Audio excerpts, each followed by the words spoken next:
నీ యవన కాలంలో నీతో చేసిన నిబంధన నేను జ్ఞాపకం చేసుకుంటున్నాను, నువ్వు మర్చిపోయేమో. నీకు అన్ని పోగొట్టిన తర్వాత, అన్ని పోయిన తర్వాత నీ అవమానాలు నేను గుర్తు వస్తున్నానేమో.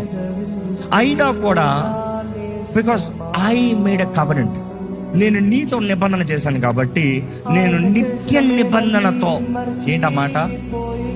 when I made an album called నిత్య నిబంధన, మధుర స్నేహం అనే ఒక పాట రాశాను. ఆ పాట మీద, ఆ పాట ఆధారం చేసుకుని నిత్య నిబంధన టైటిల్ పెట్టాం.